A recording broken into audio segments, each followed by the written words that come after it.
Pourquoi ça compte de s'intéresser aux pratiques d'un constructeur avant d'acheter un smartphone?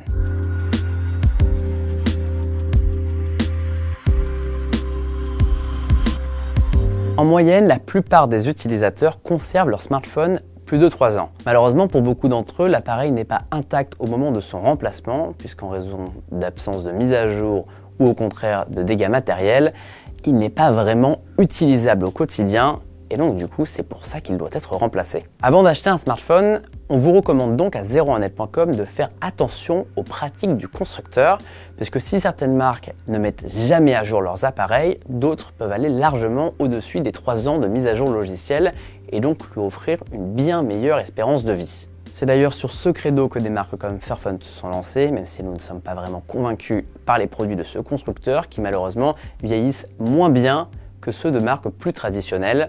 Et justement, c'est ici qu'il faut faire attention. En réalité, les bons élèves sont souvent les plus grosses entreprises, en l'occurrence Apple, Google, Samsung, Huawei, qui eux mettent régulièrement à jour leurs appareils. On a au moins une mise à jour par mois pour la sécurité et au moins une mise à jour majeure par an. Et en fonction des constructeurs, ça peut varier. Par exemple, là où Samsung a plutôt l'habitude de mettre à jour ses appareils pendant 2 ans et a promis qu'il les mettra à jour pendant 3 ans bientôt, Apple va largement au-dessus des 5 ans et est le meilleur élève du marché. Chez d'autres comme Huawei ou Xiaomi par exemple, les mises à jour logicielles sont désormais dissociées de celles d'Android.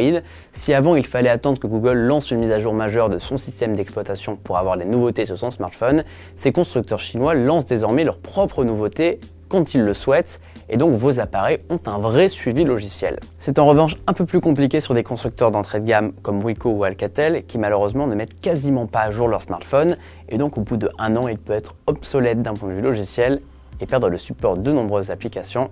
Ce n'est pas vraiment souhaitable.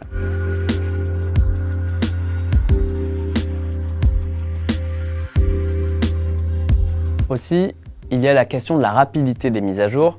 Si certains constructeurs comme Google ou Apple mettent tout leur parc de mobiles à jour en day one, c'est-à-dire le premier jour de la sortie d'une nouvelle version de leur système d'exploitation, d'autres mettent beaucoup de temps. Ici, 01net intervient puisqu'on vous propose régulièrement un papier.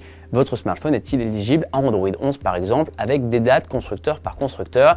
Et ça nous permet par exemple de voir que dans le cas de certaines marques, il faut parfois attendre 1 an pour avoir une mise à jour. Si vous êtes pressé, évitez-les.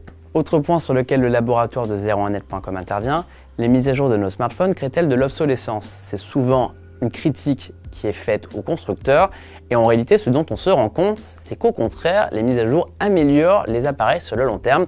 Par exemple, on a régulièrement retesté un iPhone 6S sous iOS 14 et on s'est rendu compte qu'il avait gagné en autonomie et qu'il était tout aussi réactif qu'avant.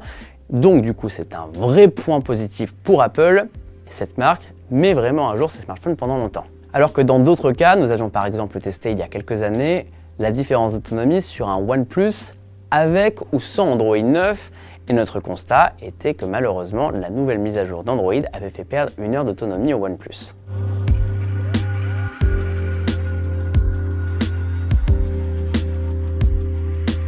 Ainsi, le but de notre intervention n'est pas de vous dire de blacklister des marques et d'en privilégier d'autres, mais plutôt de vous faire réaliser à quel point il est important d'avoir un smartphone qui dure longtemps, surtout dans un marché comme celui-ci où il y a de nouveaux appareils tous les ans.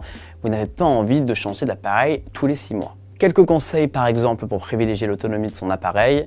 Évitez de le recharger en permanence, ça ne sert pas à grand chose et souvent il y a des modes de batterie optimisés sur iOS et Android qui permettent d'arrêter la charge automatiquement à 80% pour privilégier la durée de vie de la batterie. C'est très bien et ça se base sur vos habitudes automatiquement, on vous recommande de l'activer. Enfin, dernier point, si les performances de votre smartphone sont ralenties ces derniers temps, changer sa batterie pourrait lui donner un second souffle. Selon nos mesures, avec une batterie neuve, un smartphone âgé de 2 ou 3 ans est parfois aussi efficace qu'à son lancement, avec ou sans mise à jour. Et donc du coup, nous vous recommandons vraiment de penser à changer la batterie avant de changer l'appareil. C'est bon pour la planète et pour votre portefeuille.